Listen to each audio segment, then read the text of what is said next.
अव्यावृत्त भजनात।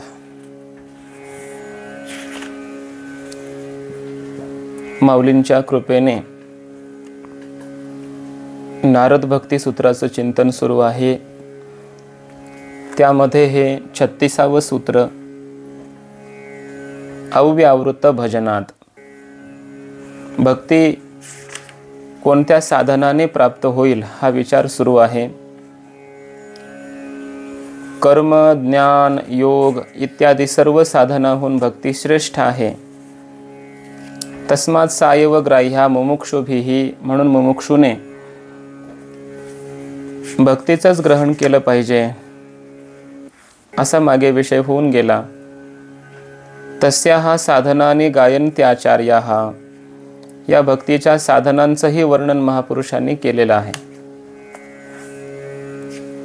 कशाने भक्ती प्राप्त होते त्याची 2 साधनं मागच्या सूत्रामध्ये सांगून झालीत। तत्व विषय त्यागात संग त्यागाच्च, ती भक्ती विषयाच्या त्यागाने प्राप्त होते किंवा संगाच्या त्यागाने प्राप्त होते। एकतर अंतःकरणातून संपूर्ण विषयांचा त्यागच केला पाहिजे किंवा त्या विषयांच्या संबंधी असणाऱ्या आसक्तीचा त्याग केला पाहिजे, मग भक्ती प्राप्त होते असा विषय आपला इथपर्यंत झाला। या पुढच्या सूत्रामध्ये आणखी एक साधन सांगितलेलं आहे, अव्यावृत्त भजनात। अनावृत्त भावाने जेव्हा भजन आपण करतो तेव्हा या भजनाने परमात्म्याची भक्ती आपल्या अंतःकरणात प्रकट होते। या सूत्रामध्ये अव्यावृत्त हा जो शब्द आहे तो 2 पद्धतीने आलेला आहे पाठभेदाने। एक अव्यावृत्त असा आणि एक अव्यावृत्त असा। पहिल्या अव्यावृत्त शब्दाचा अर्थ आहे की परमात्म्यामध्ये आपल्यामध्ये कोणत्याही प्रकारचं आवरण नसलं पाहिजे, पडदा नसला पाहिजे। भगवंतासमोर आपण स्वतःला पूर्णपणे मोकळं केलं पाहिजे। भगवंताला आपण आपलं मानलं पाहिजे आणि आपल्या चित्ताला पूर्ण रूपाने परमात्म्यासमोर मोकळं केलं पाहिजे, खुलं केलं पाहिजे।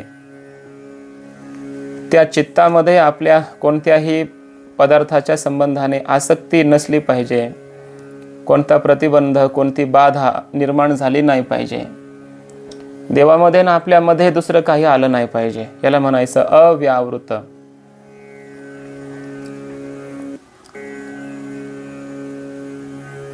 आपल्या अंतःकरणामध्ये संसाराविषयी आसक्ती असते। आपण म्हणतो की मी अमुक अमुक व्यक्तीशिवाय राहू शकत नाही। बाप म्हणतो मी माझ्या मुलाशिवाय राहू शकत नाही, मुलगा म्हणतो माझ्या आईशिवाय मी राहू शकत नाही, एखादा म्हणतो माझ्या पत्नीशिवाय मी राहू शकत नाही। पण आपण असं कधी म्हणत नाही की सच्चिदानंद घन परमात्म्याशिवाय मी राहू शकत नाही, याला म्हणायचं पडदा। परमात्म्याच्या आपल्यामध्ये पुत्र आसक्ती, पत्नीची आसक्ती, धनासक्ती हा मध्ये पडदा येतो, मध्ये काहीतरी अडचण येते। अर्थात आपल्याकडून जेवढा त्याग व्हायला पाहिजे, जेवढी आसक्ती सुटायला पाहिजे ती सुटत नाही। असं म्हणतात काशीला गेल्याच्या नंतर काहीतरी सोडलं पाहिजे, जगन्नाथपुरीला गेल्याच्या नंतर काहीतरी सोडून तिथं आलं पाहिजे। कोणी काही त्या ठिकाणी त्याग करतं, सोडून येतं। बरेच लोक अशा गोष्टी सोडतात की ज्या नाही सोडायला पाहिजे। सोडायला काय पाहिजे, जे सोडणं योग्य आहे ते सोडायला पाहिजे। अर्थात एखादं व्यसन सोडा, मी आजपासून तंबाखू खाणं सोडलं असं म्हणा, मी आजपासून पत्ते खेळणं सोडणार आहे, असा काहीतरी त्याग करा। जे व्यसन असतील त्याग करणं महत्वाचं आहे, ते सोडलं पाहिजे। पण बरेच जण काय त्याग करतात, मी आजपासून दूध घेणार नाही। अरे दूध तर देवानं निर्माण केलंय खाण्यापिण्यासाठी, दूध घेणार नाही म्हणजे काय? ही काय सोडण्याची वस्तू आहे का?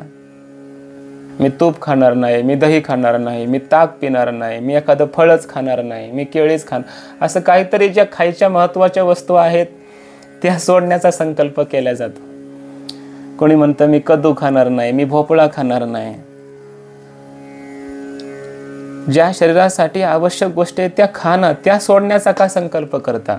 ज्या व्यसन आहे, ज्या खाण्यामुळं आपल्याला त्रास होतो, अशी जी व्यसनं आहेत आणि आपल्याकडून ती सुटत नाही, तर मग ती व्यसनं सोडण्यासाठी परमात्म्याच्या तीर्थामध्ये क्षेत्रामध्ये जाऊन तुम्ही संकल्प केला पाहिजे. एकाने तर काय सोडलं म्हणे, सोडावं वाटत नाही, ब्राह्मणाने सांगितलं इथं सोडावं लागतं काहीतरी, सोडा पहिला, त्याग करा, मी आजपासून ते खाणार नाही असा काही संकल्प करा. त्यानं भरपूर विचार केला, काय सोडावं काय सोडावं.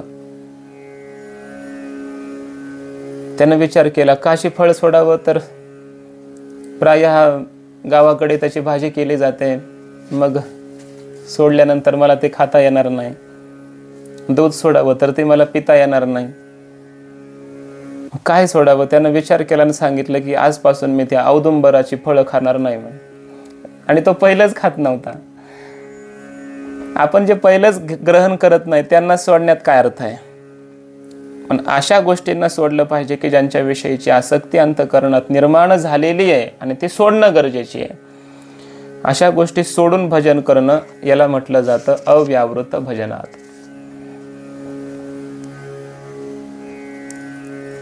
दुसरा अर्थ आहे अव्यावृत्त भजनात. याचा अर्थ आहे की भजन कधी सुटलं नाही पाहिजे. अव्यावृत्त म्हणजे काय, कधी आपल्यापासून ते दूर झालं नाही पाहिजे, त्याची व्यावृत्ती नाही झाली पाहिजे. आपल्यापासून भजन कधी दूर म्हणजे सुटलंच नाही पाहिजे असा अर्थ. कधीही भजन करणं न सोडणे म्हणजे अव्यावृत्त भजनात, अखंड भजन सुरू राहणे. त्याचं कारण असं आहे की भजन सुटलं की अंतःकरणात विकाराचं भूत येतं. जिथं भजन नाही तिथं भूत येतं. पण कोणतं भूत, विकारांचं भूत येतं. हरी से लगा रहू रे भाई, तेरी बनत बनत बन जाई. भगवंताशी आपण असे जोडलेलो पाहिजे कायम. हळूहळू आपल्याला परमात्म्यापर्यंत जाण्याचा मार्ग मोकळा होत असतो. आणि परमात्म्याचं भजन सुटलं की मग आपल्या अंतःकरणात काम निर्माण होतो. राम गेला की काम आला, काम आला की क्रोध आला, लोभ आला. आणि मग असं म्हटलेलं आहे की त्रिविधम नरकस्येदम द्वारम नाशनमात्मनः काम क्रोधस्तथा लोभस्तस्मादेतत्रयं त्यजेत. नरकाची ही 3 द्वार आहेत आणि आपला नाश करणारे आहेत कोण, काम, क्रोध आणि लोभ. यांचा त्याग केला पाहिजे. आणि यांचा त्याग करायचा असेल तर भगवंताचं भजन सुटलं नाही पाहिजे. भजन सुटलं, परमात्म्याच्या नामाचं विस्मरण झालं की अंतःकरणामध्ये कामादी विकार यायला लागतात. हाच खऱ्या अर्थाने मनुष्याचा नाश आहे.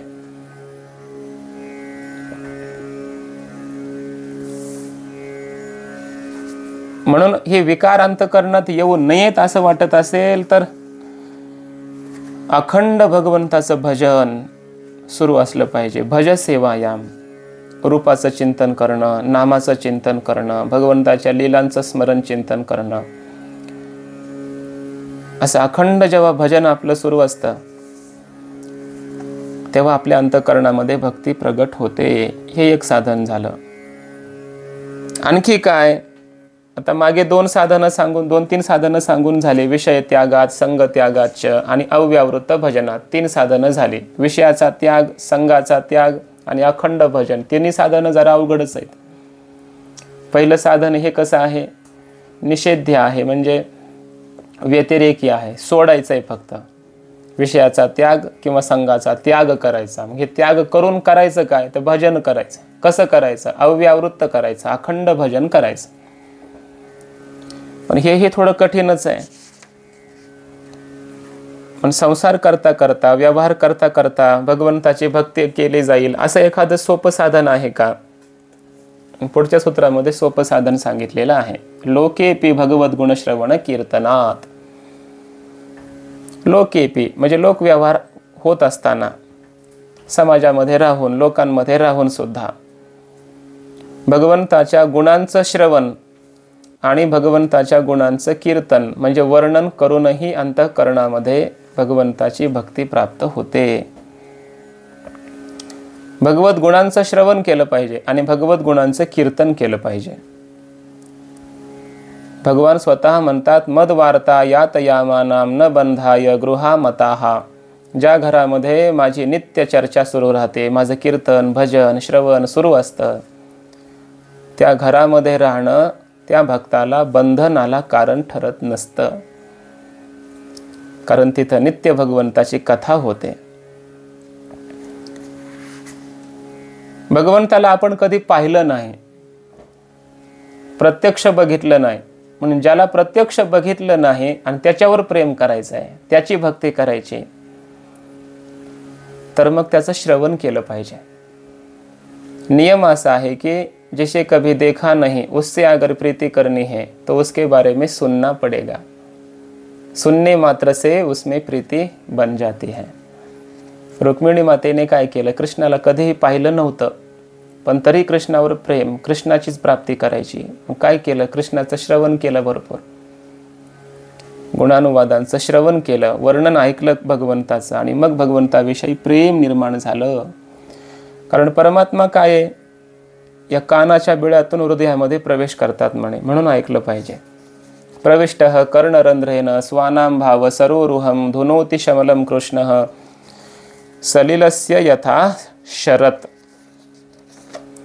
ज्याप्रमाणे शरद ऋतू त्या पाण्याचं मालिन्य नष्ट करतो, निर्मळ करतो पाण्याला, त्याप्रमाणे भगवान श्रीकृष्ण परमात्मा आपल्या भक्तांच्या भावनामय हृदय कमलामध्ये या कानाच्या मार्गाने प्रवेश करून त्याच्या संपूर्ण अंतःकरणातील मलाला म्हणजे विकारांना नष्ट करून टाकतात.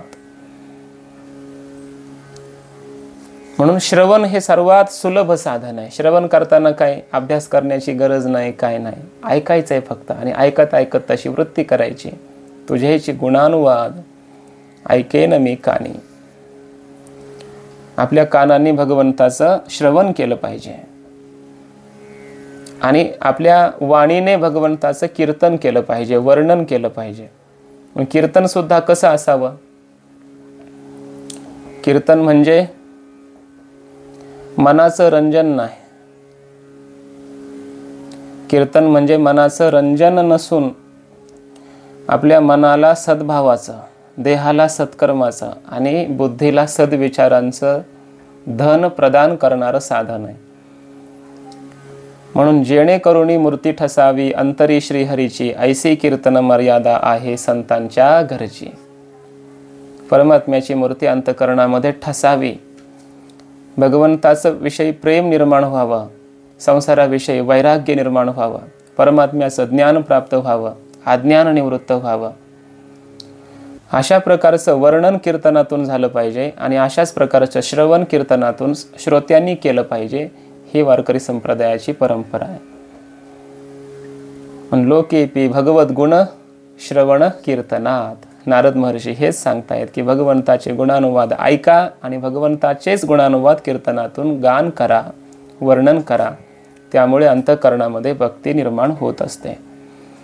आता काय आहे की ह्या दोन इंद्रियांच्या द्वारा ही सेवा करता येते. गुणानुवाद ऐकणं म्हणजे हे श्रवणेंद्रिय झालं, कान हे श्रवणेंद्रिय म्हणजे ज्ञानेंद्रिय आहे. आणि गुणानुवाद गायचेत म्हणजे वर्णन करायचेत. वर्णन करायचंय म्हणजे काय आहे, हे जीव आहे, आपण जिभेने बोलतो, मुखाने बोलतो, तर हे झालं कर्मेंद्रिय. ज्ञानेंद्रियाने ऐकायचंय, कर्मेंद्रियाने वर्णन करायचं आहे. इंद्रियाने परमात्म्याची प्राप्ती होते का?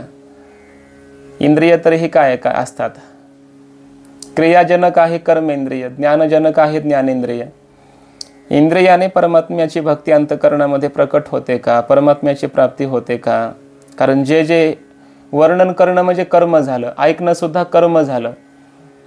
आणि कर्माचं फल हे अनित्य असतं असं म्हटलं जातं.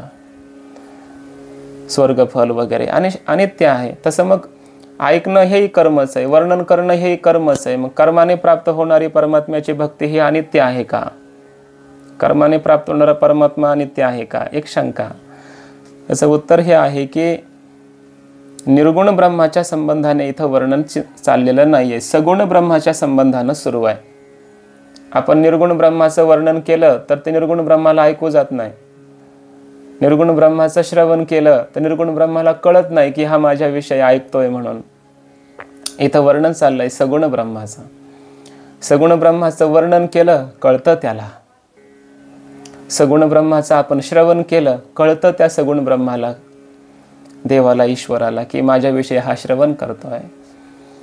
आणि परमात्मा काय आहे त्याचे गुणानुवाद आपण गायला लागलो की परमात्मा संतुष्ट होतात, भगवंताला त्याचं कौतुक वाटतं. असं वर्णन केलेलं आहे. एकदा यशोदा मैया भगवान श्रीकृष्णाला दूध पाजून झोपवते. इतक्यामध्ये गोपिका आल्या त्या ठिकाणी, अनेक तिथं बसलेले आहेत. गोपी परस्परामध्ये काही चर्चा करायला लागल्या. देवाला वाटलं की यांची काय चर्चा आहे आपण थोडंसं ऐकूया, म्हणून झोपण्याचं सोंग केलेलं आहे. पितांबर ओढून घेतलाय आपल्या डोळ्यांवर, डोळे झाकून घेतले असे खोटे खोटे, आणि भगवंतानं ऐकायला सुरू केलं. गोपी काय बोलतायत.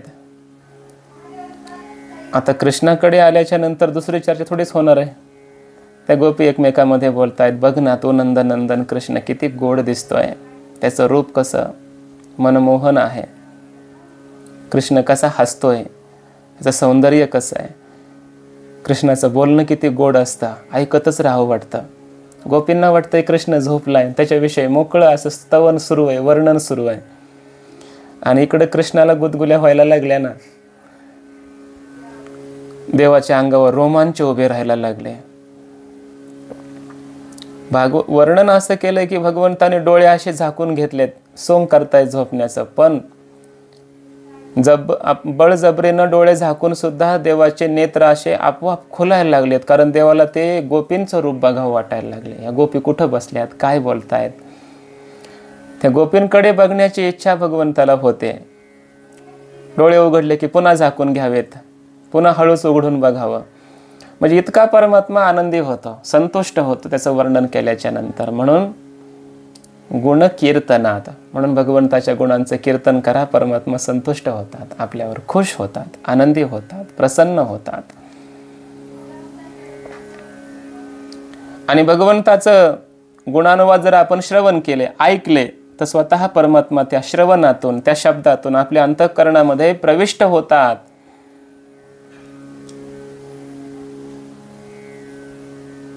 आपल्या कानामध्ये ही ताकद नाही की भगवंताला हृदयामध्ये आणून ठेवावं, पण आपण त्याचं श्रवण केलं की परमात्माच त्या कानावर उपकार करतात आणि स्वतः त्या कानातून येऊन हृदयात बसतात.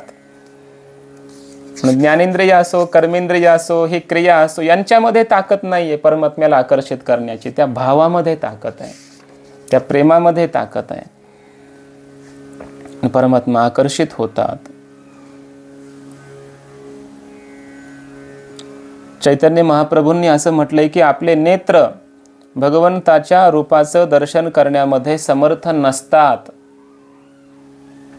आपली जीभ सुद्धा भगवंताचं नाम घेण्यामध्ये समर्थ नसते. मग होतं काय? त्यांनी असं म्हटलंय भक्तिरसामृत सिंधू ग्रंथामध्ये, अतः श्रीकृष्ण नामादी न भवेद ग्राह्यमिंद्रियैः सेवोन्मुखी हि जिह्वादौ स्वयमेव स्फुरत्यदः. भगवंताचे नाम, गुण वगैरे आपल्या इंद्रियांच्या द्वारा मनुष्याने कितीही प्रयत्न केले तरी ग्राह्य नसतात. मग काय होतं? मनुष्याला जेव्हा भगवंताचं नाम घ्यावं वाटतं तेव्हा नामच त्याच्यावर कृपा करतं, जिभेत येऊन बसतं म्हणे. जेव्हा नेत्रांना वाटतं की भगवंताचं रूप पाहावं तेव्हा भगवंतच कृपा करतात आणि त्याच्या नेत्रामध्ये येऊन बसतात. नेत्रामध्ये ताकद नाही भगवंताला बघण्याची, कानामध्ये ताकद नाही भगवंताला ऐकण्याची, जिभेमध्ये ताकद नाही त्याचं नाम घेण्याची.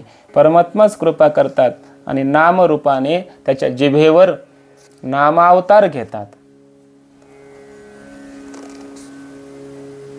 नामचिंतामणि कृष्णश्चैतन्य रस विग्रह पूर्णः शुद्धो नित्यमुक्तो अभिन्नत्वान्नाम नामिनोः. पद्मपुराणामध्ये असा श्लोक आला की नामस्मरण म्हणजे काय? एक चिंतामणी आहे, चिदानंद घन श्रीकृष्णच आहे साक्षात. चैतन्य रस विग्रह असणारा जो परमात्मा श्रीकृष्ण आहे तो कृष्ण म्हणजेच नाम आहे. नामच पूर्ण आहे, शुद्ध आहे, नित्यमुक्त आहे. त्याचं कारण आहे अभिन्नत्वान्नाम नामिनोः. नाम आणि नामी परमात्मा कृष्ण यांच्यामध्ये अभेद असल्यामुळे परमात्म्याच्या कृपेनेच आपल्या जिभेवर भगवंताचं नाम येत असतं. आपण नाम घेतो म्हणजे आपण घेऊ शकत नाही, ते भगवंताच्या कृपेने आपल्याकडून ते नाम घेतलं जातं असा याचा अर्थ आहे. म्हणून भगवंताचं नामस्मरण करीत राहावं, वर्णन करीत राहावं, श्रवण करीत राहावं. वाणी गुणानुकथने श्रवणौ कथायाम, आपली वाणी गुणानुकथनामध्ये लावावी आणि श्रवण भगवंताच्या कथेचं श्रवण करण्यामध्ये ही 2 कानं लावावीत. भगवंताचं नाम कसं आहे त्याचं वर्णन केलेलं आहे. चेतो दर्पण मार्जनम भव महादावाग्नि निर्वापणम. आपलं चित्त म्हणजे एक प्रकारचा दर्पण आहे, आरसा आहे, त्याच्यावर वासनेचा मळ चढलेला आहे. भगवंताचं नाम संकीर्तन केलं की ते आपल्या चित्तरूपी दर्पणाचा मळ पूर्णपणे निघून जातो. संसार हा महादावाग्नी आहे, त्याच्यामध्ये मनुष्य पडला, जन्म मृत्यू, दैहिक दैविक भौतिक अनेक प्रकारचे ताप त्याला प्राप्त होतात आणि जीव हा भस्म होऊ लागलाय. हे बघून हे नाम काय करतं, या महादावाग्नीला शांत करतं, थंड करतं. आपलं कल्याण होणं म्हणजे एक प्रकारची कुमुदिनी आहे आणि भगवंताचं नाम कीर्तन ही त्या कुमुदिनीला प्रफुल्लित करणारी चंद्रिका आहे. विद्या ही वधू आहे आणि त्या वधूचं जीवन म्हणजे भगवंताचं नाम आहे. म्हणून भगवंताचं नाम आपण घेतलं पाहिजे, सतत सुरू पाहिजे. नामचिंतन, गुणकथन, श्रवण हे जर आपण सतत सुरू ठेवले तर भगवत भक्ती अंतःकरणात प्रकट होते. आणखी कशाने होते? मुख्यतस्तु महत्कृपयैव भगवत कृपा लेशाद्वा. मुख्य साधन सांगतायत भगवत प्राप्तीचं, भक्ती प्राप्तीचं. मुख्य रूपाने तर नारद महर्षी सांगतायत की भक्तीची प्राप्ती ही महापुरुषांच्या कृपेनेच होते अथवा भगवंताच्या कृपालेशाने होते. भगवंताच्या कृपेचा लेश जरी आपल्याला प्राप्त झाला तरी आपल्या अंतःकरणामध्ये भक्ती प्रकट होते. किंवा विशेष मुख्य साधन तर हे आहे की महत्कृपया म्हणजे संत महापुरुषांच्या कृपेनेच भक्ती प्राप्त होते. कारण ज्याच्याकडे धन आहे तो धनी आहे आणि तोच एखाद्याला धन देऊ शकतो. त्याप्रमाणे ज्याच्याकडे प्रेम आहे तो प्रेमी पुरुषच प्रेमाचं दान करू शकतो, भक्ती देऊ शकतो. भगवंताच्या जवळ एखादा भक्त गेला, प्रार्थना करायला लागला, देवा तुमचं प्रेम मला द्या, तुमच्याविषयीचं प्रेम मला द्या. भगवान परमात्मा म्हणतात, अरे भैया मैं तो स्वयं प्रेम का भिखारी हूँ, मैं प्रेम कहाँ से दूंगा, जो प्रेम के धनी हैं तुम उनके समीप जाओ. ज्ञानोबरायांना प्रार्थना करावी, तुकोबरायांना प्रार्थना करावी की आमच्या अंतःकरणामध्ये भगवंताविषयी प्रेम निर्माण होऊ द्या, मग प्रेम प्राप्त होतं. जेव्हा जडभरताने राजा रहुगणाला उपदेश केला त्यावेळेला असं म्हटलंय, जडभरतजी सांगतायत रहुगणाला, हे रहुगण, रहुगणे तत्तपसा न याती न चेज्जया निर्वपणात गृहात वा न छंदसा नैव जलाग्निर्सूर्यैर्विना महत्पाद रजोभिषेकम. हे रहुगण राजा, हे जे ज्ञान आहे, हे जे भगवत प्रेम आहे ना, तपस्या करून प्राप्त होत नाही, यज्ञ करून प्राप्त होत नाही, घरादाराचा त्याग करूनही प्राप्त होत नाही, वेदाचा अध्ययन करूनही प्राप्त होत नाही, जल अग्नी सूर्य इत्यादी देवतांची आराधना करूनही प्राप्त होत नाही. साधन एकच आहे, महापुरुषांच्या चरणधुळीमध्ये जेव्हा आपण स्नान करतो, महापुरुषांच्या चरणरजाची वंदना आपण जेव्हा करतो तेव्हाच हे प्राप्त होतं. महत्पाद रजोभिषेकम. कोणतंही साधन अंतःकरणामध्ये भक्ती निर्माण करून द्यायला असमर्थ आहे. विशेष साधन हेच आहे, महापुरुषांची कृपा. एखाद्या महापुरुषाच्या अंतःकरणामध्ये आपल्याविषयी करुणा जर उत्पन्न झाली की हा पुरुष, हा मनुष्य जन्म मरणाला प्राप्त झालाय, संसाराच्या दुःखामध्ये फसलेला आहे, याचं जीवन नष्ट होत आहे, तेव्हा त्या महापुरुषाच्या अंतःकरणामध्ये आपल्याविषयी करुणा निर्माण होते आणि तो महात्मा आपल्याला भगवंताविषयी उपदेश करतो आणि भगवंताचं प्रेम आपल्या अंतःकरणामध्ये स्थापन करतो. भगवंतापर्यंत जाण्याचा जो मधला दुवा आहे तो म्हणजे संत महात्मा. हरिप्राप्तीशी उपाय धरावे संतांचे ते पाय. संतांनी कृपा केली की भगवंताचं ते वर्णन करतात, असं वर्णन करतात की ऐकणाऱ्याच्या अंतःकरणामध्ये भगवंताविषयी प्रेम निर्माण होतं, भाव निर्माण होतं. संत महात्म्य अशी कथा करतात देवाची की ती कथा ऐकणाऱ्यांच्या अंतःकरणामध्ये प्रेम निर्माण होतं भगवंताविषयी. विश्रांती पावलो सांभाळा उत्तरी. पुढं काय म्हटलंय? वाढले अंतरी प्रेम सुख. अंतःकरणामध्ये प्रेमसुख आमच्या वाढलं. तुकोबरा कशामुळं वाढलं? श्री संतांची या माथा चरणावरी साष्टांग हे करी दंडवत. संतांच्या कृपेने ते प्रेमसुख आमच्या अंतःकरणामध्ये वाढलं आणि त्यामुळे आम्ही विश्रांतीला प्राप्त झालो. संतांच्यामुळेच आपल्या अंतःकरणामध्ये प्रेम निर्माण होतं महाराज. नाहीतर देव कोण, कसा, केवढा काय माहिती आहे का आपल्याला? संत महात्मे त्याचं वर्णन करतात. देव असा असा व्यापक आहे, असा सर्वज्ञ आहे, असा कृपाळू आहे, उदार आहे, अशा परमात्म्याच्या लीला आहेत, असं सगळं जेव्हा संत वर्णन करतात तर त्यांनी हे आपल्यासाठी ग्रंथ निर्माण करून ठेवणं, भगवंताचं भरपूर असं गाथ्यामध्ये ज्ञानेश्वरीमध्ये वर्णन करणं हे त्यांची आपल्यावर कृपाच आहे. आणि या कृपेनेच मग काय होतं? आपल्या अंतःकरणामध्ये भगवत प्रेम निर्माण होतं, भक्ती निर्माण होत असते. रामायणामध्ये थोडीशी कथा आली. काय? इंद्रपुत्र होता जयंत. रामचरितमानसामध्ये कथा आली. भगवान श्री रामचंद्रांच्या बलाची परीक्षा करण्यासाठी आणि राम हा देवच आहे का हे सिद्ध करण्यासाठी इंद्रपुत्र तो जयंत निघाला. श्रीरामजी त्यावेळेला एका स्फटिकाच्या शिळेवर सीतामातेच्या मांडीवर डोकं टेकून झोपलेले आहेत. कावड्याच्या रूपामध्ये तो जयंत त्या ठिकाणी आला. त्यानं असा पंजा मारला आणि चोच मारली सीतामातेच्या चरणाला, पायाला. त्यातून रक्त यायला लागलं. रामप्रभूंना जाग आली. विचारलं काय झालं? सीतामातेने सांगितलं तो कावळा, त्याने चोच मारलेली आहे, रक्त येत आहे. राग आला त्या कावळ्याचा आणि रामप्रभूंनी एक गवताची काडी उचलली, ब्रह्मास्त्राचा मंत्र म्हटला आणि त्याच्यावर तो सोडला.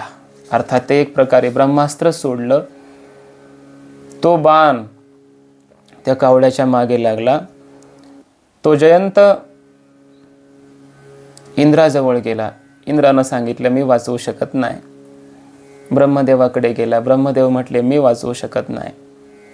कैलासामध्ये शंकरजीकडे गेले. शंकराने सांगितलं मी काय करू शकत नाही. कुणी त्याला शरण दिली नाही. व्याकुळ असा तो जयंत पळत होता. देवर्षी नारदांची त्याच्यावर दृष्टी पडली. त्याच्याविषयी त्याची अवस्था बघून त्याची दया आली नारदांना आणि नारदांनी त्याला सांगितलं, उपदेश केला, श्रीरामाला शरण जा, त्याच्याशिवाय तुला आता कोणी सोडू शकत नाही. भयाने व्याकुळ झालेला तो जयंत रामप्रभूंच्या जवळ आला. त्राही त्राही, मला क्षमा करा, माझं संरक्षण करा, मला वाचवा असं म्हणायला लागला. आणि पाठीमागून तो ब्रह्मास्त्राला पाहत होता. मागे ब्रह्मास्त्र येत आहे. असं झालं की चरणाजवळ येऊन तो पडला, मूर्छापन्न झाला. पण झालं असं की मागे तो पाहत होता ब्रह्मास्त्र कुठपर्यंत आलंय, म्हणून त्याचं मुख झालं ब्रह्मास्त्राकडे आणि पाय झाले भगवंताकडे. असा उलटा पडला, तो चक्कर येऊन पडला खाली.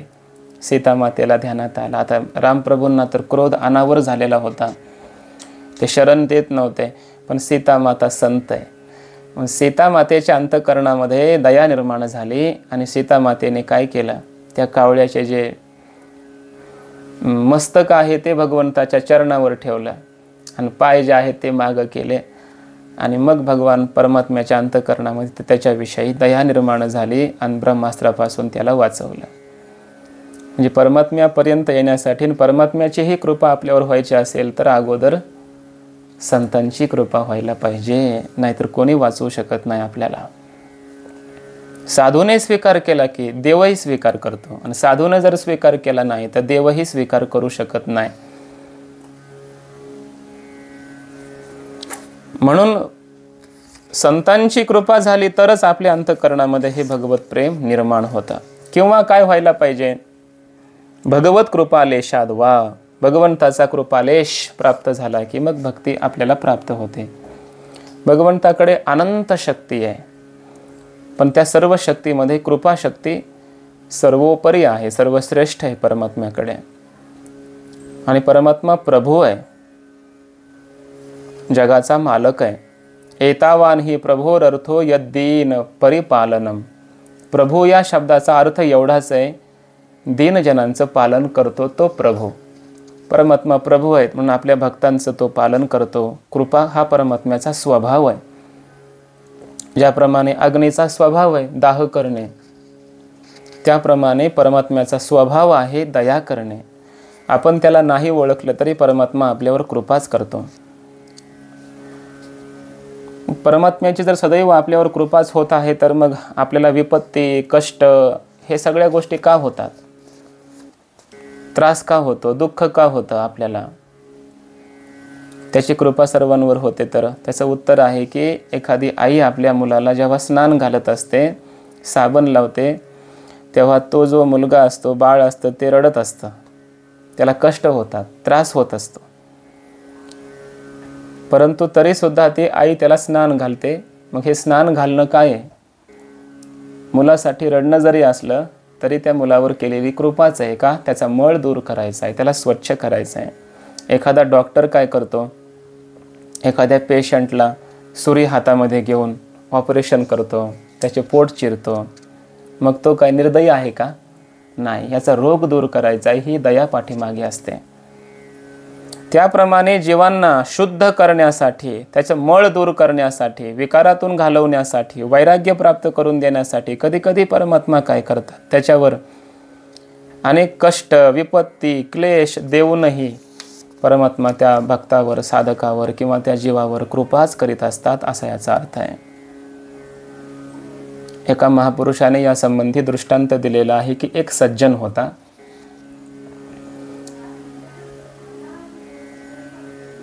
त्याला एक हिऱ्याची खाण सापडलेली आणि त्या हिऱ्याच्या खाणीमधून त्यानं एक हिरा घेतला आणि तो घरी आला. तो हिरा जो होता तो भूमीमध्ये असल्यामुळे तो मळालेला होता, त्याचा आकार बेडौल होता. मग त्याने काय केलं, ते हिऱ्याला असं घासायला सुरू केलं, त्याला एक छिद्र बनवलं. पण झालं असे की हिरा दुःखी झाला. हिरा तो रडायला लागला. काय हा मनुष्य क्रूर आहे, निर्दयी आहे, याचं काय बिघडलं होतं? मी सुखानं शांतीनं मी त्या भूमीमध्ये, मातीमध्ये दबून असा शांत झोपलेलो होतो, मला काही त्रास नव्हता. हा अन्यायी मला हा त्रास देतोय, पीडा देतोय. तिथून उठवून मला आणलेलं, या ठिकाणी उचलून आणलं, माझे अंग घासत आहे. तो हिरा रडायला लागला त्या ठिकाणी. पण झालं असं थोड्या वेळाने की त्या हिऱ्यावर चमक आले, चमकायला लागला. त्या सज्जनानं काय केलं, सोन्याचं सूत्र घेतलं, दोरी घेतली आणि त्या हिऱ्यामध्ये ओवली आणि भगवंताच्या मूर्तीच्या कंठामध्ये तो हिरा घातला. आता हिऱ्याला आश्चर्य वाटलं, अरे किती मी मूर्ख आहे. ज्या मनुष्याला मी क्रूर, अन्यायी, निर्दयी असं म्हणत होतो, तो तर महापुरुष आहे. मी त्या मातीमध्ये पडलो होतो, पण याला मग घासून, मला स्वच्छ करून, शुद्ध करून, मला चमक प्राप्त करून देऊन या महापुरुषाने मला भगवंताच्या गळ्यामध्ये आभूषण म्हणून ठेवलं. माझं जीवन कृतार्थ झालं असं त्या हिऱ्याला वाटायला लागलं. मग कळालं की ही त्या महापुरुषाची कृपा होती माझ्यावर. तसं परमात्मा आपल्यावर कृपा करतात. त्रास होतो आपल्याला कधी कधी, पण आपल्या हृदयाला बनवायचं आहे, तयार करायचं आहे भक्तीसाठी, परमात्मा प्राप्तीसाठी योग्य करायचं आहे. त्यासाठी कधी कधी परमात्मा आपल्या जीवनामध्ये क्लेशही देतात. असंच एक कथा आणखी सांगितलेली आहे की संत महात्म्यांची बैठक बसलेली होती आणि त्या बैठकीमध्ये, सभेमध्ये गंगाजल भरून एका पुरुषानं एक मडकं ठेवलं समोर, गढा ठेवला. सर्वांच्या मध्ये तो घडा, ज्याला तहान लागली त्या संत महापुरुषाने काय करावं, त्या घड्यातलं पाणी घ्यावं, प्यावं. आणि दूरून एकाने चिंतन केलं मनातले मनामध्ये, तो बोलायला लागला काय, की हा घडा जो आहे तो किती भाग्यवान आहे, एवढ्या सर्व संत महात्म्यांच्या मध्ये जाऊन बसलाय. संत महात्मे याचं पाणी पितात, घेतात. आज हा घडा सुद्धा काय झाला, पुनीत झाला, पवित्र झाला, त्याचंही कल्याण झालं. किती धन्य आहे हा, असं एक जण म्हणायला लागला. मग त्या घड्याला कळालं की मी किती धन्य आहे. नाहीतर घडा विचार करीत होता, त्या कुंभाराचं मी काय बिघडलं होतं. अगोदर मी मातीच्या स्वरूपात होतो, त्या मातीला एकत्र केलं त्या कुंभाराने, त्याच्यामध्ये पाणी टाकलं, दोन्ही पायाने मला तुडवलं कसं कसं, वेगवेगळ्या प्रकारचे तुकडे केले त्या मातीचे, पुन्हा त्या गोळ्याचे, एका चाकावर ठेवलं, त्याला दोरी लावून मला मधून मधून तोडलं, कापलं मला त्याने, विशिष्ट आकार दिला. अत्यंत क्रूर वाटला मला तो. रडत होतो मी, मला वाईट वाटत होतं. कुंभाराचं मी काय बिघडलं होतं असं वाटत होतं. जेव्हा तो मडकं तयार झालं, भाजण्यासाठी त्यानं मला उन्हामध्ये ठेवलं, अग्नीवर ठेवलं, तेव्हा तर असं वाटत होतं की हा कुंभार जणू का यमराजच आहे. माझ्या ध्यानात आता आलं की त्या कुंभाराने माझ्यावर किती मोठी कृपा केली. त्यानं जर घडवलं नसतं तर मी मातीच राहिलो असतो. आज मी घडा बनलो, या संत महात्म्यांच्या मध्ये बनलो, यांची दृष्टी माझ्यावर पडली. मी केलेलं थंड पाणी हे ग्रहण करतायत, पान करतायत, माझंही कल्याण होणार, मी धन्य झालो. तसं आपल्याला तयार करण्यासाठी, तसा मूर्तिकार मूर्ती घडवत असतो. दगड आहे, दगडाची मूर्ती, त्या दगडाला त्रास होत असेल अगोदर, पण जेव्हा मूर्ती घडते देवाची, तेव्हा त्या मूर्तीच्या चरणावर लोक डोकं ठेवतात, त्या दगडाचा देव होतो. त्याप्रमाणे या जीवाचा देव करण्यासाठी परमात्मा आपल्या जीवनामध्ये अनेक प्रकारचे कधी कधी रोग देतो, आजार देतो, कधी कधी आपल्या समाजामध्ये अपमान करतो, कधी कधी दारिद्र्य देतो आपल्याला, आपल्या स्वजनांचा वियोग करून देतो, आणि कधी कधी मृत्यूसुद्धा देतो. पण महापुरुष म्हणतात की ईश्वराची ही आपल्यावर झालेली कृपावृष्टीच असते. हे सुद्धा भगवंताची आपल्यावर कृपाच आहे असं आपण समजलं पाहिजे. एका भक्ताने 40 वर्ष भगवंताचं नामचिंतन केलं, आणि झालं असं की त्याचं डोकं दुखायला लागलं, आणि त्यानं अशी पट्टी बांधली. दुसऱ्या साधूकडे गेला, आणि त्या साधूने विचारलं काय झालं बाबा. याने सांगितलं काय नाही म्हणे, देवाची कृपा, आयुष्यभर भजन केलं त्याचं, आणि बघा माझं डोकं दुखायला लागलंय. काय त्याचं बिघडलं होतं मी काय माहिती. असं देवाला तो नाव ठेवायला लागला. त्या साधूनं सांगितलं अरे ते 40 वर्ष ईश्वराने तुला स्वस्थ ठेवलं, प्रसन्न ठेवलं, तेव्हा तू त्याच्याविषयी कृतज्ञता नाही व्यक्त केली, आणि आज थोड्या वेळेसाठी काही तुला डोकेदुखी दिलेली आहे, थोडा त्रास दिला, तर लगे देवाला नाव ठेवायला लागलास. आतापर्यंत तुला ज्यानं जीवन दिलं, इतके आयुष्य दिलं, सगळ्या गोष्टी उपलब्ध करून दिल्या, पृथ्वी जल तेज हे कोणी दिलं, त्यानं दिलं. तुझे खाण्यापिण्याची सोय त्यानं केली, तुझ्याकडून भजनही त्यानेच करून घेतलं.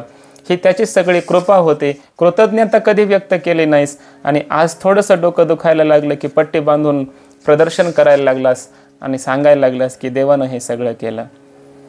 लक्षात घेतलं पाहिजे, भगवंताची कृपाच आपल्यावर नित्य वर्षाव करीत असते कोणत्याही अवस्थेमध्ये. म्हणून 2 साधनं सांगितली. एक महत् कृपया, महापुरुषांची संतांची कृपा आपल्यावर झाली की भगवत भक्ती आपल्या अंतःकरणात प्रकट होते. 2 भगवत कृपा लेशात, भगवंताच्या कृपेचा लेश प्राप्त झाला तरीही भक्ती प्रकट होते.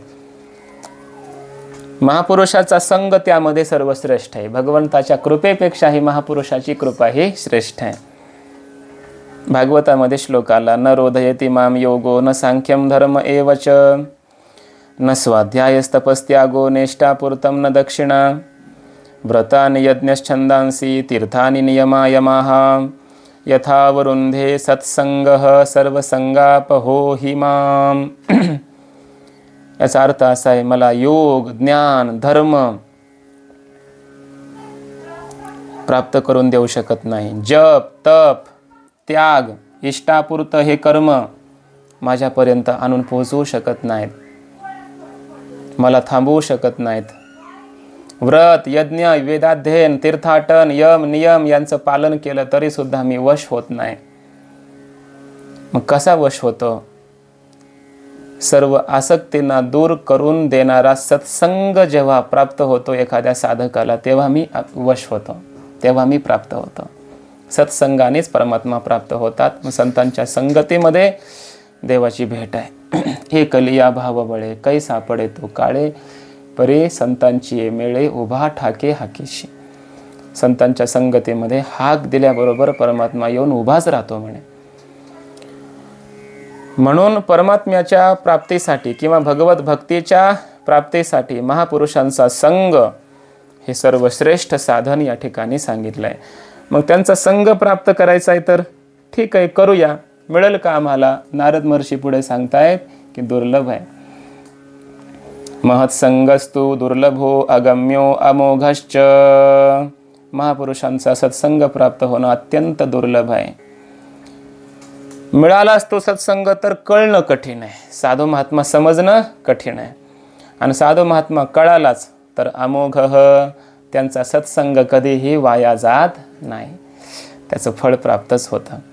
पहिली गोष्ट, महापुरुषाची संगती मिळणं हेच अत्यंत दुर्लभ आहे, कठीण आहे. बहुअवघड असे संत भेटी, अत्यंत कठीण आहे.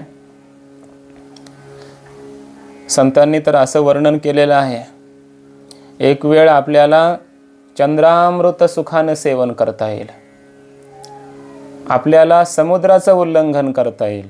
चंद्रामृत सुखी सेववेल, बाह्या हेळा सागर तरवेल, रवी असता जाता धरवेल, परित्या साधूची भेटी न होईल गा.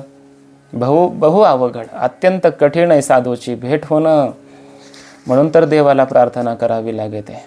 ऐशी वर्मे मज दावी नारायणा, अंतरीच्या खुना प्रकटोनी. कोण पुण्य यांचा होईन सेवक, जिही द्वंद्व अधिक दुराविले. त्याचं कारण असं आहे की पापी सर्वत्र पापम आशंकते असं म्हटलंय. लोक हे पापी असतात आणि त्यामुळे त्यांना साधूवर पण शंका येते. म्हणजे त्यामुळे साधूची आपल्याला खऱ्या अर्थाने भेट होत नाही. आपल्या जवळच असतो तो साधू महात्मा, पण कळत नाही. म्हणून म्हटलंय स महात्मा सुदुर्लभ, हा अत्यंत दुर्लभ आहे महात्म्याची भेट होणं. पूर्व पुण्य असेल, किती पुण्य, पुण्य फळले बहुता दिवसा, भाग्य उदयाचा ठसा, झालो सन्मुख तो कैसा, संत चरण पावलो. अनंत पुण्य आपल्याला जर प्राप्त झालं तरच साधूची भेट होते. एक किंवा भगवंताची कृपा झाली तरी जगजेठी करुणा केली, परमात्म्याची कृपा झाली तर साधूची भेट होते. दोन, दुसरं साधन आहे. तिसरं साधन आहे ऐसी कर्म साम्य दशा, होय जेथ विरेशा, तेथ श्री गुरुवा पैसा भेटेची गा. कर्मसाम्य दशा म्हणजे आपल्या अंतकरणातील मल विक्षेप पूर्ण निवृत्त झाले पाहिजे, मन स्वच्छ झालं पाहिजे, फक्त आता ब्रह्मज्ञानच ऐकायचं शिल्लक राहिलंय. अशा वेळेला साधू संत त्याला स्वतःहून भेटतात. अशी काही साधन आहेत आणि हे सगळं करणं कठीणच आहे, म्हणून साधू भेटणं दुर्लभ आहे. बरं, भेटला तर हा साधू आहे असं त्या साधूच्या विषयी साधुत्व बुद्धी होणं कठीण आहे, दुर्लभ आहे म्हणतात. अगम्य, त्याला ओळखणं कठीण आहे. कारण साधू संत कसे असतात, जगामध्ये राहतात, जगासारखे राहतात, पण ते मनुष्य नसतात. दोन्ही दिसते सारखी, वर्म जाणे तो पारखी. तुका म्हणे तैसे संत आणि जन, दोहीशी समान लेखू नये. पृथ्वीची या पोटी निघे गारगोटी, हिरे गारगोटी, दोहीशी संसाठी लेखू नये. पृथ्वीच्या स्फोटातून हिरा निघतो, गारगोटे निघते, मग सारखे असतात का? दह्याची आहे पोटी, दह्यातूनच दूधही आपलं दह्यातूनच काय आहे, ताकही आहे, लोणी आहे, पण दोन्ही समान नाही आहे. तसं संत आणि जन हे सगळे जगातच राहतात, पण संत आणि जन हे दोन्ही सारखे नसतात. मग संत कसे असतात, तर कसे असतील सांगता येत नाही. वेगवेगळ्या पद्धतीने संत महापुरुषांचं जीवन असतं म्हणे. क्वचित शिष्टाः क्वचित भ्रष्टाः क्वचित भूतपिशाचवत नाना रूपधराः कौला विचरन्ति महीतले. संत या पृथ्वीवर विचरण कसं करतात? क्वचित शिष्टाः, काही ठिकाणी शिष्ट सभ्य सगळं व्यवहार नियम पालन करणारे असेही असतात. काही ठिकाणी आमचे आचार सगळे भ्रष्ट आहेत अशा प्रकारचं लोकांना दाखवतात. काही ठिकाणी तर भूत पिशाचवत, भूताप्रेतासारखे आपलं जीवन जगतात. असं अनेक प्रकारचं रूप धारण करून संत महात्मे पृथ्वीवर विचरण करतात, फिरतात. म्हणून संत महात्मे कळत नाहीत की हे संत आहेत म्हणून.